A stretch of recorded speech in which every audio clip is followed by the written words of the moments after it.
नमस्कार दोस्तों, भक्ति श्लोक चैनल में आपका स्वागत है। महाभारत कथाएं। जयद्रथ की दुर्गति। एक बार पांचों पांडव आवश्यक कार्यवश बाहर गए हुए थे। आश्रम में केवल द्रौपदी, उसकी एक दासी और पुरोहित धौम्य ही थे। उसी समय सिंधु देश का राजा जयद्रथ, जो विवाह की इच्छा से शाल देश जा रहा था, उधर से निकला। अचानक आश्रम के द्वार पर खड़ी द्रौपदी पर उसकी दृष्टि पड़ी और वह उस पर मुग्ध हो उठा। उसने अपनी सेना को वहीं रोककर अपने मित्र कोटिकास्य से कहा, कोटिक तनिक जाकर पता लगाओ कि यह सर्वांग सुंदरी कौन है। यदि यह स्त्री मुझे मिल जाए तो फिर मुझे विवाह के लिए शाल देश जाने की क्या आवश्यकता है। मित्र की बात सुनकर कोटिकास्य द्रौपदी के पास पहुंचा और बोला, हे कल्याणी, आप कौन हैं? कहीं आप कोई अप्सरा या देवकन्या तो नहीं हैं? द्रौपदी ने उत्तर दिया, मैं जग विख्यात पांचों पांडवों की पत्नी द्रौपदी हूँ। मेरे पति अभी आने ही वाले हैं, अतः आप लोग उनका आतिथ्य सेवा स्वीकार करके यहाँ से प्रस्थान करें। आप लोगों से प्रार्थना है कि उनके आने तक आप लोग कुटी के बाहर विश्राम करें। मैं आप लोगों के भोजन का प्रबंध करती हूँ। कोटिकास्य ने जयद्रथ के पास जाकर द्रौपदी का परिचय दिया। परिचय जानने पर जयद्रथ ने द्रौपदी के पास जाकर कहा, हे द्रौपदी, तुम उन लोगों की पत्नी हो जो वन में मारे मारे फिरते हैं और तुम्हें किसी भी प्रकार का सुख वैभव प्रदान नहीं कर पाते। तुम पांडवों को त्याग कर मुझसे विवाह कर लो और संपूर्ण सिंधु तथा सौबीर देश का राज्य सुख भोगो।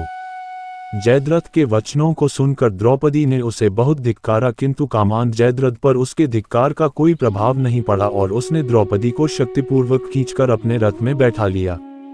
गुरु धौम्य द्रौपदी की रक्षा के लिए आए तो जयद्रथ ने उसे वही भूमि पर पटक दिया और अपना रथ वहां से भगाने लगा।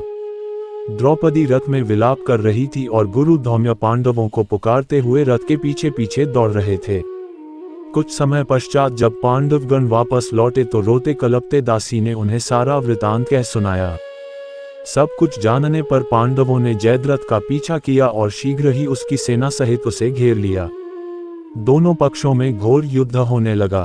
पांडवों के पराक्रम से जयद्रथ के सब भाई और कोटिकास्य मारे गए तथा उसकी सेना रणभूमि छोड़कर भाग निकली। सहदेव ने द्रौपदी सहित जयद्रथ के रथ पर अधिकार जमा लिया। जयद्रथ अपनी सेना को भागती देखकर स्वयं भी पैदल ही भागने लगा। सहदेव को छोड़कर शेष पांडव भागते हुए जयद्रथ का पीछा करने लगे। भीम तथा अर्जुन ने लपक कर जयद्रथ को आगे से घेर लिया और उसकी चोटी पकड़ ली। फिर क्रोध में आकर भीम ने उसे पृथ्वी पर पटक दिया और लात भूसों से उसकी मरम्मत करने लगे। जब भीम की मार से जयद्रथ अधमरा हो गया तो अर्जुन ने कहा, भैया भीम, इसे प्राणहीन मत करो, इसे इसके कर्मों का दंड हमारे बड़े भाई युधिष्ठिर देंगे। अर्जुन के वचन सुनकर भीम ने जयद्रथ के कशों को अपने अर्धचंद्राकार बाणों से मूंदकर 5 चोटी रख दी और उसे बांधकर युधिष्ठिर के सामने प्रस्तुत कर दिया। धर्मराज ने जयद्रथ को धिक्कारते हुए कहा, वे दुष्ट जयद्रथ, हम चाहें तो अभी तेरा वध कर सकते हैं, किंतु बहन दुश्शला के वैधव्य को ध्यान में रखकर हम ऐसा नहीं करेंगे। जा, तुझे मुक्त किया। ये सुनकर जयद्रथ कांतिहीन हो लज्जा से सिर झुकाए वहां से चला गया। वहां से वन में जाकर जयद्रथ ने भगवान शंकर की घोर तपस्या की। उसकी तपस्या से प्रसन्न होकर शंकर जी ने उसे वर मांगने के लिए कहा। इस पर जयद्रथ बोला, भगवान, मैं युद्ध में पांचों पांडवों पर विजय प्राप्त करने का वर मांगता हूँ। इस पर भगवान शंकर ने अपनी असमर्थता प्रकट करते हुए जयद्रथ से कहा, हे जयद्रथ, पांडव अजेय हैं और ऐसा होना असंभव है। श्री कृष्ण नारायण के और अर्जुन नर के अवतार हैं। मैं अर्जुन को त्रिलोक विजय प्राप्त करने का वर एवं पाशुपात्यस्त्र पहले ही प्रदान कर चुका हूँ। हाँ, तुम अर्जुन की अनुपस्थिति में एक बार शेष पांडवों को अवश्य पीछे हटा सकते हो। इतना कहकर भगवान शंकर वहां से अंतर्ध्यान हो गए और मंदबुद्धि जयद्रथ भी अपने राज्य में वापस लौट आया। जयद्रथ की दुर्गति के महाभारत कथाएं यहीं पर समाप्त होता है।